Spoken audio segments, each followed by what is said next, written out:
How's it going, everybody? I'm Sam Lee, reading for writer Devin Rardin. Welcome to Gaming Instincts.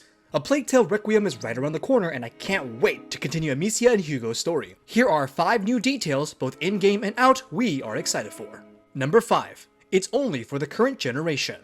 As we transition from one generation to the next, some games may launch on both the old cobweb-covered consoles and the shiny new ones, resulting in a lowered visual and performance quality. A Plague Tale Requiem, on the other hand, won't let older technology hold it back from its true potential. The game will launch for the PlayStation 5 and Xbox Series consoles.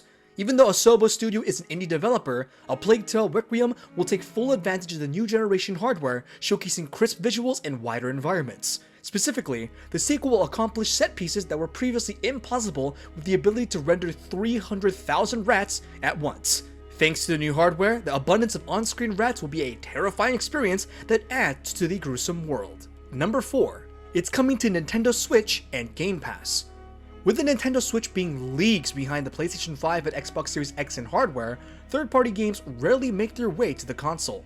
As a workaround, some developers opted to stream their games via the cloud, allowing more graphically intense games to be playable on the Switch.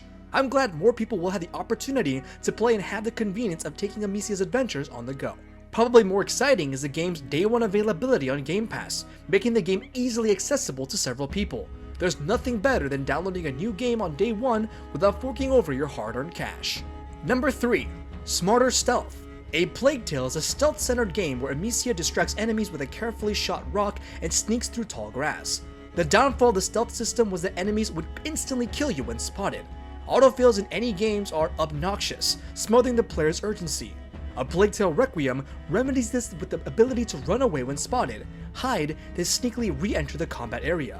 The autofail mechanic is almost universally abandoned, and I'm glad A Plague Tale Requiem modernizes stealth to give players a more nuanced and experimental combat experience. Additionally, enemy AI will adapt to Amicia's tactics. For example, if you're repeatedly luring enemies close with a thrown rock, they'll notice the pattern and counter, making the player think on their feet. I don't know how smart the AI will be in action, but the concept of adaptive AI is a promising improvement that will keep players constantly strategizing and analyzing the battlefield.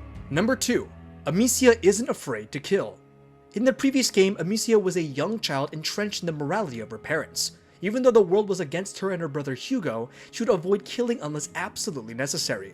The gameplay supported this with several opportunities to sneak past enemies and the emotional torment from characters after the act. When you do kill, Hugo responds with a terrifying disgust, and Amicia herself is visibly disgusted. As the game goes on, Amicia is forced to kill more and more.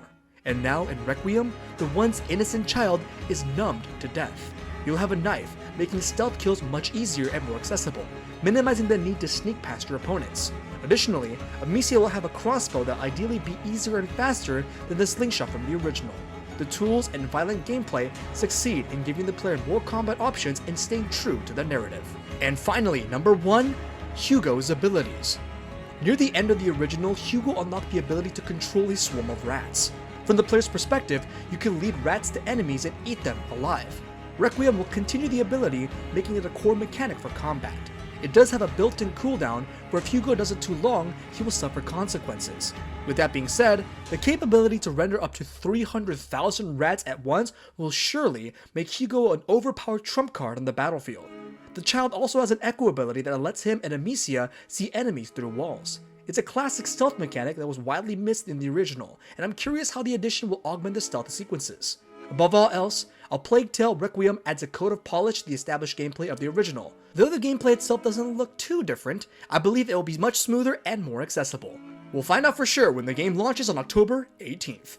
And this has been Gaming Instincts. To see more videos and content like this in the future, make sure to subscribe. Thanks for watching, this has been Sam Lee, and until next time.